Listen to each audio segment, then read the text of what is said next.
Oui, tout à fait. En préambule, toujours un peu provocateur, c'est de dire que nous vivons une période moderne. Cette chance des problèmes financiers, des problèmes d'accès aux soins, pour peut-être changer le vieux monde de l'organisation de la santé qui a eu ses mérites dans les années 50, 60. Voilà, donc on a construit tout un système de santé. Moi, j'étais formé à Paris, pas très loin d'ici, et je me suis installé à la campagne parce que je voulais suivre les patients de la conception de la vie jusqu'à la mort. Et j'avoue qu'au bout de 32 ans de médecine de campagne, je m'ennuie jamais. La particularité dans la Nièvre, c'est qu'on est un territoire où c'était clairement annoncé qu'il y aurait des difficultés d'accès aux soins dans les années 2008. C'est-à-dire que les URCAM avaient fait un gros travail d'anticipation qui montrait qu'il y aurait deux régions catastrophiques, la région Centre, la région Bourgogne, et dans la région Bourgogne, la Nièvre. Et de ce fait-là, le fait de vouloir travailler sur ce parcours de vie des personnes, ça a permis en fait de construire un outil pluriprofessionnel. Et l'occasion du départ de mon confrère à la retraite, ça a permis de regrouper les quelques acteurs du territoire et surtout de faire venir au plus proche de la population des acteurs qui n'y venaient jamais, comme une diététicienne, une psychologue, puis une sage-femme libérale, une orthophoniste au fin fond de la campagne, ça s'était jamais vu. Et voilà, la chance que nous avons, c'est de pouvoir travailler autrement. Et c'est voire la seule solution pour améliorer l'accès aux soins de la population, c'est de travailler à plusieurs, en pluriprofessionnel, sans hiérarchie. Donc c'est aussi ça le propre des maisons de santé, c'est que c'est pas le médecin qui dit à tout le monde ce qu'il doit faire, il n'y a pas de hiérarchie administrative comme à l'hôpital. Alors je ne sais pas dans les établissements privés comment ça fonctionne entre l'administratif et les professionnels de santé. Mais voilà, on est une équipe, historiquement on a créé la première maison de santé à Saint-Amand-Puisé, qui a servi donc de laboratoire pour créer le modèle économique qui est devenu la CI récemment. Et donc, c'est nous qui avons créé la première coordinatrice administrative au sein d'une équipe pluriprofessionnelle. Et grâce à ça, ça a permis d'attirer un jeune médecin, puis un autre, qui malheureusement a épousé une Bretonne. Alors, la Bretagne attire beaucoup plus que la Nièvre. Donc, ils sont repartis. Mais depuis, on a quand même des collaborateurs qui viennent, plein d'internes qui viennent. Et de ce fait-là, on arrive à s'organiser autrement, en pluriprofessionnel. Et aussi habituer les patients finalement à ne pas voir le médecin à tout bout de champ, mais au moment où ça devient le plus important. Et ce que l'on découvre, c'est que les autres professionnels apportent une qualité de soins, un niveau de formation qui, comme les médecins, se grandit. Et de ce fait-là, ça permet d'absorber plus de patients et sans baisser, voire en améliorant la qualité des soins. Parce que c'est quand même quelque chose qui est aussi très important pour les maisons de santé. Nous sommes attachés d'une part à l'accès aux soins, d'autre part à la qualité des soins. Donc c'est cette période moderne que nous vivons qui m'a permis aussi de rencontrer le créateur d'un SSR à Cosne-sur-Loire, avec qui finalement on a construit un contrat local de santé. Une fois que les professionnels de santé découvrent que pour pouvoir travailler paisiblement, améliorer l'accès aux soins de leurs patients, on sent qu'on a besoin d'autres structures, d'autres niveaux de coordination. Et c'est comme ça que dans la Nièvre existe donc un premier CPTS. Je ne sais pas si vous avez abordé ces notions de communauté professionnelle territoriale de santé qui sont entrées dans la loi cette année ou l'année dernière, je ne sais plus comment je vis, cette année je crois, avec les équipes de soins primaires.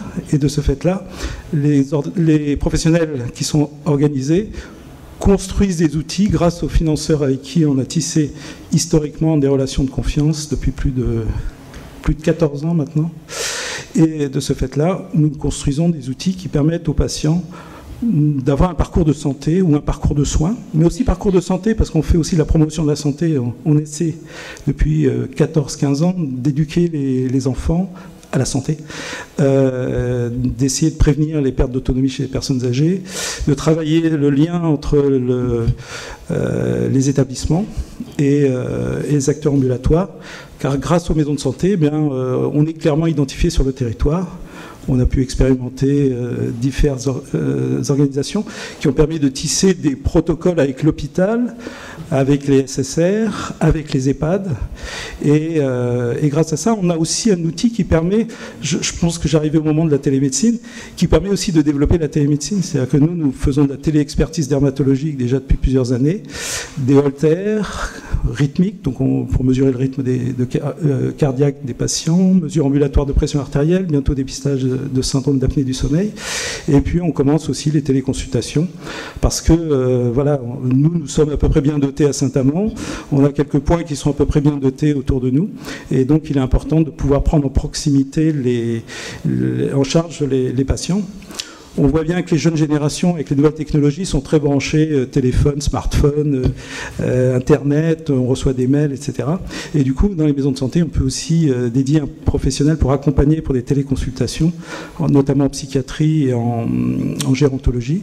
Et on est aussi très attaché à ce que la télémédecine n'aggrave pas nos problématiques d'accès aux soins, parce qu'on parle beaucoup des médecins généralistes, mais on ne parle pas des médecins spécialistes qui sont aussi touchés par les problèmes de démographie médicale. Et grâce à la téléexpertise, on peut aussi permettre d'optimiser le parcours de santé des patients. Donc ils vont chez le spécialiste une fois qu'ils sont totalement prêts. Et l'autre élément qui est majeur, c'est de travailler sur le lien ville-établissement pour améliorer les sorties et surtout diminuer les durées de séjour. Voilà, je me souviens encore d'une réunion de la clinique à 20 km de chez moi, où ils avaient une personne dont ils ne savaient pas quoi faire depuis des semaines. Et donc, le fait de nous en avoir parlé, on a pu trouver une organisation. Voilà, donc dès qu'on se rend compte, dès qu'on parle, on améliore nos qualités de travail.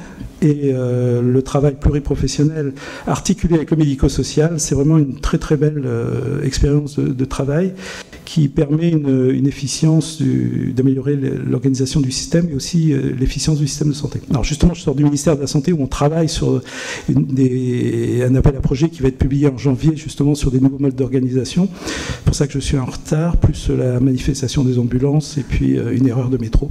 Voilà. Bon, enfin, tout ça pour dire que l'exercice actuel, dans les 5 ans qui viennent, il y a à peu près 20% des médecins qui vont disparaître.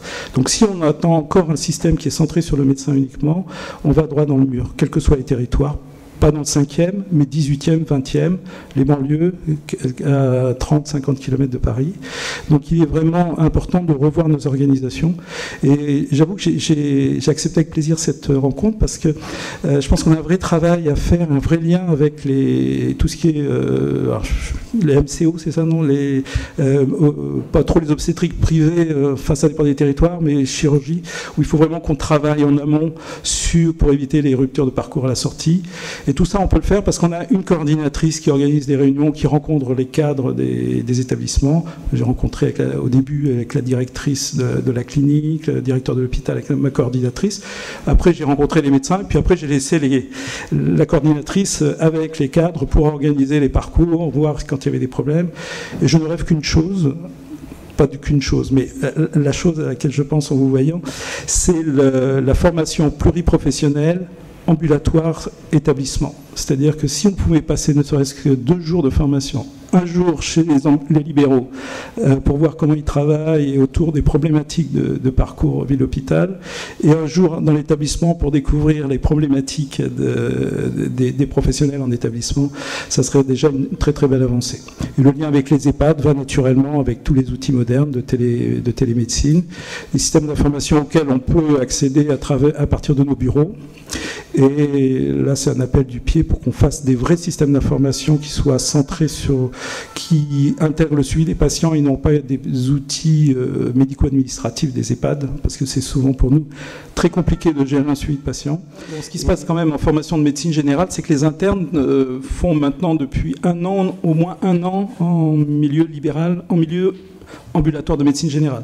Je rejoins aussi la formation dans les centres de santé, parce que le problème, c'est l'accès aux soins, on n'est plus dans les conflits salariat libéral. Le problème, c'est l'attractivité de la médecine générale. Salariat ou libéral, c'est une grosse difficulté. Je suis en lien rapproché avec un médecin des centres de santé parisiens et qui me dit, bon, les gens viennent et ils repartent, quoi.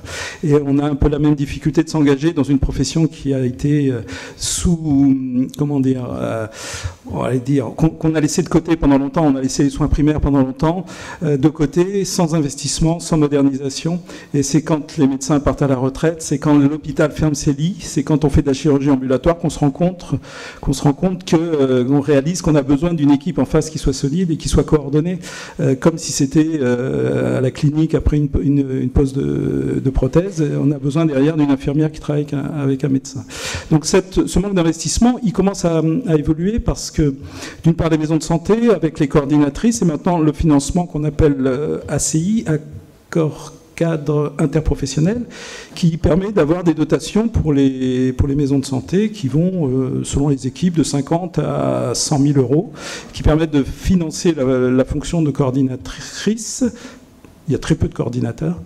Et aussi le temps que les professionnels vont passer à se coordonner autour des cas compliqués. Donc on a quand même cette fonction qui permet de décharger les médecins. Moi, je ne fais quasiment plus aucune tâche administrative. C'est-à-dire toute compta, tout ça, c'est les secrétaires. Les liens avec mes financeurs, etc., c'est la coordinatrice. Et les liens avec l'assurance maladie, c'est les secrétaires qu'on a hyper formés, qu'on appelle maintenant plutôt des assistantes administratives. C'est-à-dire quand les patients demandent une prescription de transport pour aller voir le chirurgien, ou l'ophtalmo pour une cataracte alors qu'il est diabétique, c'est un secrétaire qui prépare la prescription de transport et c'est plus moi qui le fais la nuit ou qui envoie le patient pour faire cette prescription de transport. Donc c'est ça que nous essayons de faire découvrir à nos jeunes étudiants. Donc ça fait 26 ans, 27 ans que je suis maître de stage, donc j'ai déjà formé quelques dizaines d'internes et c'est ça que nous faisons découvrir. C'est avec ces organisations-là, en fait, on gagne par rapport au salariat dans le sens où on ne gagne pas par rapport au salariat, pardon. On a les mêmes conforts que le salariat, si ce n'est qu'on n'est pas 35 heures, on travaille le temps qu'on veut. Avec ses collègues, on s'organise. On n'a pas les congés payés, mais on gagne souvent plus qu'en salariat. Et du coup, ça permet de mettre de l'argent de côté pour partir en vacances et cotiser pour les problèmes de santé. Et surtout, on n'a pas besoin d'une hiérarchie pour savoir si on va changer l'appareil électro, si on va changer la table d'examen, si on a besoin de tel ou tel matériel. Voilà. Je trouve que ce sujet est absolument passionnant. Ce qu'on observe dans le milieu rural, c'est quand même une certaine vitalité. Et cette vitalité, il faut la faire découvrir aux jeunes étudiants, quand ils viennent, ils se rendent compte que dans la campagne, il se passe des choses. Effectivement, on n'aura pas les derniers spectacles à la mode à Paris tous les soirs. Voilà. Ceci dit, les gens qui travaillent à Paris n'ont pas forcément le temps d'y aller, alors que nous, on prend le train et en 2 heures, on est à Paris. On peut aller passer une journée, un week-end à Paris, dans des conditions absolument merveilleuses. La ruralité attire des néo-ruraux. On voit de plus en plus de personnes qui sont attirées pour le cadre de vie. Et c'est aussi là-dessus qu'il faut travailler. Et on observe que beaucoup de médecins, de professionnels de santé s'engagent en politique, mais en politique centrée sur les usagers pour faire bouger les curseurs et prendre la suite des politiques qui se sont servis du milieu rural, peut-être, d'après certains politiques actuels, pour des carrières personnelles. Donc, on a quelques années difficiles. Il faut attirer les jeunes en formation. Donc, pour ça, il faut aussi prendre soin des vieux. Voilà, je fais partie des vieux. Moi, il me reste 6 ans. Voilà. Donc de grâce, quand on voit la course effrénée à la subvention pour les jeunes, c'est quand même assez incroyable. Donc j'ai un couple à côté qu'on essaie de fixer à côté de chez nous, mais ils sont tiraillés entre Lyon qui va leur donner un peu plus que la Nièvre, mais dans la Nièvre ils ont déjà travaillé avec d'autres, donc mais ça remet en cause leur lieu si on donne 10 000 euros de plus dans un autre territoire. Donc ça aussi au niveau politique c'est quand même quelque chose qui est assez effroyable, où on a vu un ophtalmo quitter Clamecy pour s'installer dans un petit village de Lyon, comme ça il est exonéré de fiscalité. Donc voilà, il faut penser aux vieux. L'autre élément, c'est en fait la néo-ruralité, c'est la nouvelle ruralité. Où il faut prendre le problème à bras-le-corps, c'est-à-dire est-ce qu'on crée des déserts clairement affichés en faisant des parcs nationaux où on va mettre quelques Indiens historiques qu'on va mettre sous perfusion, ou est-ce qu'on décide, grâce aux nouvelles technologies par exemple, de permettre aux gens de faire du télétravail, de développer les transports, le transport entre Paris et Lyon, par exemple, Paris, la Nièvre, garder déjà nos transports pour que des personnes, ce qu'on observe de plus en plus, disent ben voilà, nous, la pollution qui est en train d'empoisonner nos femmes enceintes et nos nourrissons qui sont à hauteur des pots d'échappement, on aimerait bien les élever à la campagne. Et donc à Saint-Sauveur, à 17 km de chez moi, pays de Colette, qui est dans Lyon, alors que moi je suis dans la Nièvre, il y a 2 jeunes internes, 2 jeunes médecins qui viennent de s'installer, 2 jeunes femmes qui viennent de s'installer, formées à Paris, et qui ont décidé d'arrêter la pollution, d'arrêter le rythme de vie. Et la particularité des maisons de santé, c'est que quand elles sont portées par des collectivités, on n'est pas actionnaire, donc on n'a pas de mur à recaser, on a juste à essayer de trouver un successeur, et s'il n'y a pas de successeur, de toute façon on ne va pas les attacher pour les empêcher de partir. Mais du coup, on peut aussi favoriser chez les jeunes le fait qu'ils viennent concevoir leurs enfants dans un cadre de vie, faire du vélo, de la descente de Loire, goûter tous les vins de Sancerre à Chablis, et je vous en passe, avec une cuisine, avec des légumes biologiques. Donc on a montré aux États-Unis que manger beaucoup de bio, ça donnait 25% de cancer en moins.